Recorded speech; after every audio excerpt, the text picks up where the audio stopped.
This is a whole new pathway that I think is going to catch on, and it's going to keep going. It's going to keep going. It's going to keep going to where we're not always in cities grinding in Los Angeles, New York, London, Berlin, whatever. We're also not completely off grid, just growing beets and kale. We're a nomadic super tribe with roots and wings that is bridging the worlds.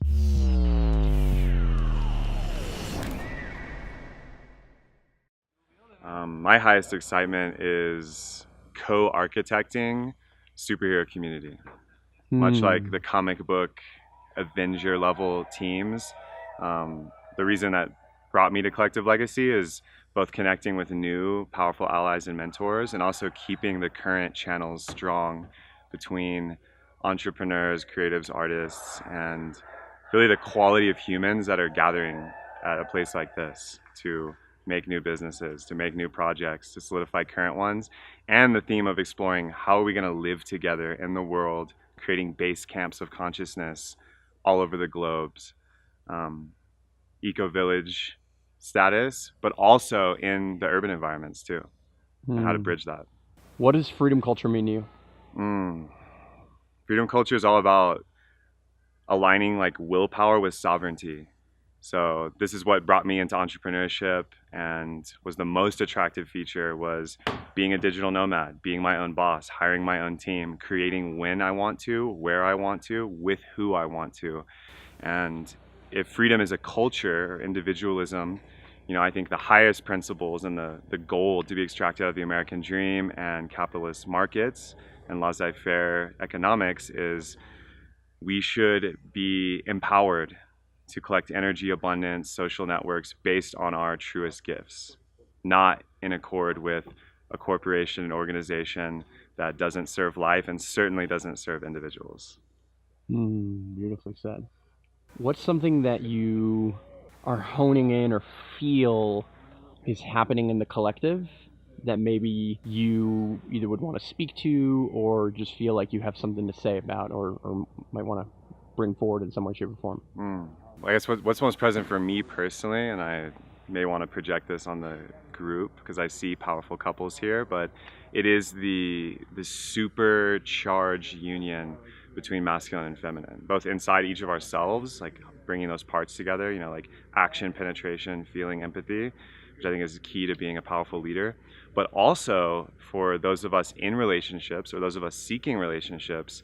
I am very interested in the technology of Tantra and the technology of sacred union, because I believe a committed next level partnership that is embodying the slinky effect and the intense evolution that can be catalyzed by like a king and queen union, I believe is key to this culture, because a bunch of couples at this level and that like Hieros Gamos sacred alchemy relationship and like really like making that a focus ripples out because it activates mother father archetype. And for me it just makes me perform my best. If I know my queen is in full alignment with me, I'm ravishingly in love and passionate, it feeds forward into my business, my clients, my community, my offerings. So I feel like that's a theme we've been exploring here on the shadow side and on the light side, doing a lot of healing on that. How would you describe this gathering and the intention of this gathering, and maybe who would really be impacted or feel for this gathering? I mean, the seed of the intention's in the name, right? The collective legacy. And I believe everyone's here, although the meta narrative has been kind of up in the air over the course of this week. But this idea that all of our actions, thoughts, and words reflect 7 generations, and we're trying to create a future that is not only sustainable but regenerative for the environment, for the economy, for society.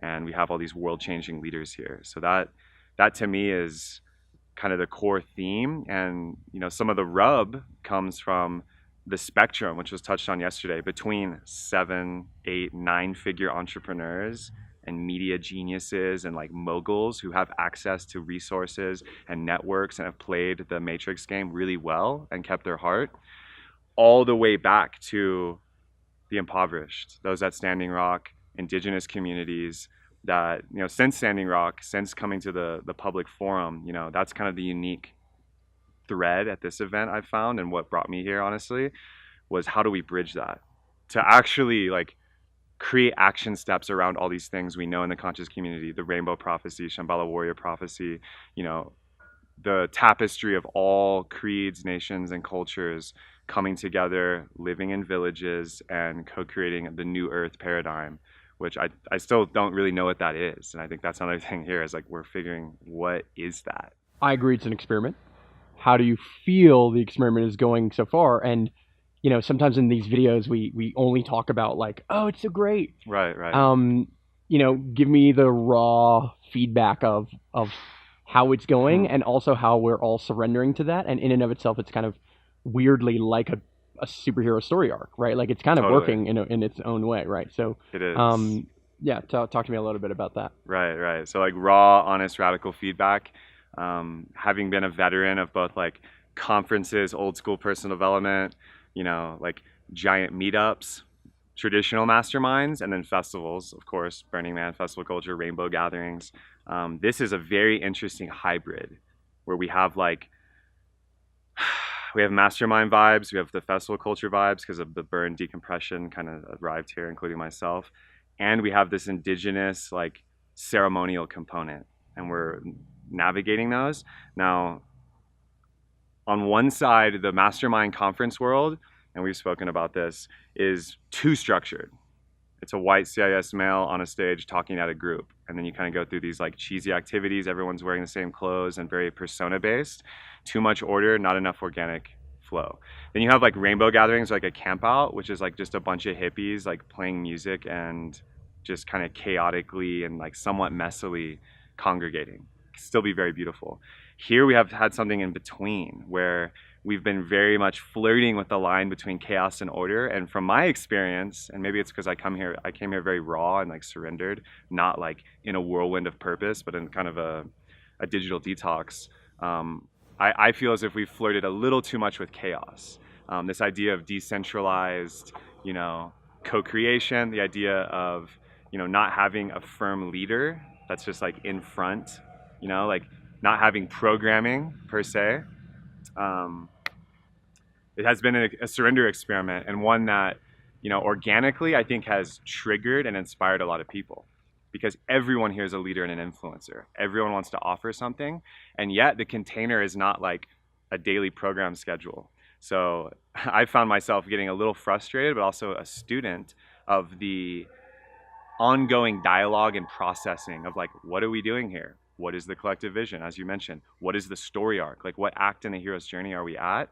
And mixed in there is like the indigenous giving us their wisdom, the sweats, the ceremonies, the collective wounds that are healing between men and women, between the cultures, between the economic divides. And within that, I think the real magic of this event and my highlight is always the one-on-ones, the 3 or 4 people, those little drop-ins that are the golden threads at these events that I'm always seeking, but also have to surrender to because they can't be manufactured. Often the whole group may have to get triggered or be in some awkward process of like, what are we doing? Why am I not like, I'm not in the pattern I'm used to at a mastermind or event. And all this fluff and beauty happens because of that. The good kind of fluff, not the woo-woo kind of fluff. The fluff of like the ephemeral, synchronistic, random, spontaneous moment where someone says something to you that you needed to hear, or you meet someone you needed to meet, and who knows how that'll ripple out. So I would say overall, this event has been, as you said, a grand experiment. And as any chemist knows, when you're mixing new chemicals and in the alembic, in the alchemical vessel, sometimes you get explosions, sometimes it's a dud. I think we've had both here. Anything you want to add? The other thing I would add is, I guess, a message to entrepreneurs that have only been to traditional masterminds. This has been a journey for me coming from, you know, health and wellness world, personal development world, into festivals, integrating all that as a coach, facilitator, and leader. What we're doing here is like pretty groundbreaking, and I would want to invite myself to continue on this path, even though it may be scary from, you know, let us say an ROI financial, like, oh, this is what I get when I go to this event.